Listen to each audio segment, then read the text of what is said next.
of the day. We have to South Sudan. Yes, to South Sudan is correct.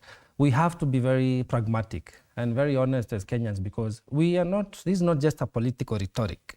We are talking about livelihood and the democratic space of our nation, and also the bilateral relations we hold within the continent and with all the other nations across the world.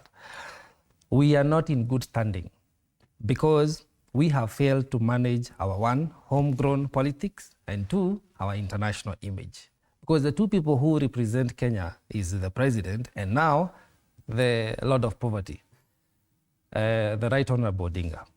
During the campaign, as you say, the president was very clear that he will not create room for a handshake. There will be no cooperation, there will be no MOU. Yes, none of that happened. He just rebranded it to a broad-based coalition, the NADCO and all those shenanigans.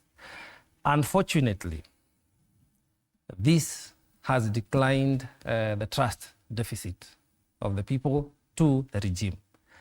Number two, now the president has a very hard time explaining himself, how he has gone back against each and every word he promised to Kenyans, that he was going to form a government of the people, by the people, for the people. That is nowhere to be seen. He's now managing political parties, he's managing political dalliance, and he's managing now political demagogues like the Right Honorable Odinga, at the detriment of service provision. I keep going back to that because that is the ultimate monumental responsibility of the government of the day, any government, to serve the people of the country. Now, the Right Honorable Odinga has come into government. And the president said when he was a deputy president, that as you rightly put it, that the reason they could not function as a government and the Big Four agenda could not be realized is because there was a backdoor entrance into government by the ODM fraternity. He has done the same. So how is he expecting a different outcome? That's why we are in all this disarray. And every day you hear the benefactors or beneficiaries of this regime and these changes trying to protect that ideology that the government is not able to function. Hence, they have been forced.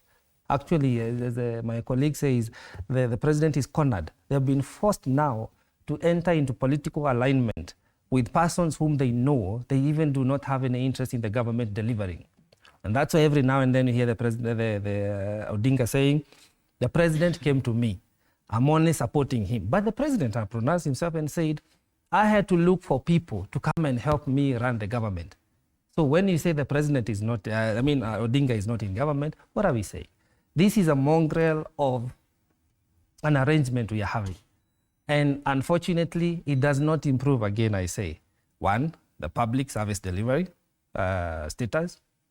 Two, it does not improve the trust that we can trust this coalition of Raila Odinga and President Ruto to serve us better.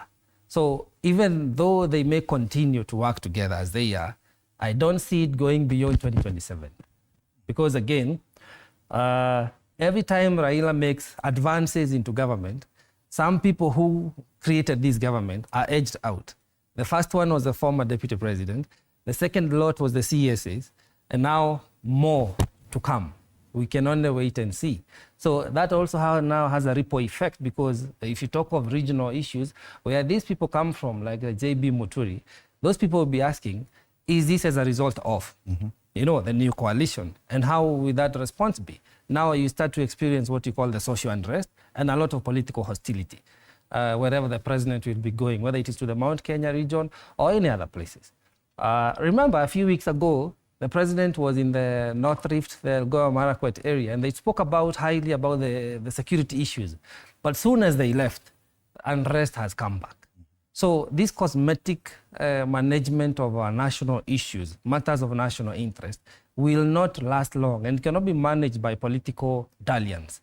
There has to be a strategic change, a paradigm shift from the government of the day, if they truly mean well in serving the country, without having to prepare for the 2027 election.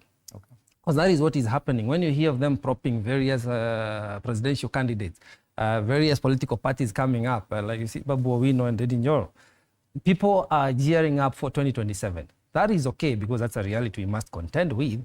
But as an active government who is in office, it is your responsibility first to cement and enhance the trust and harmony so that at least you have a better chance of even vying. Okay. That's why you see the Ruto must go hashtag is very active. Back to the issue about the Mount Kenya trip.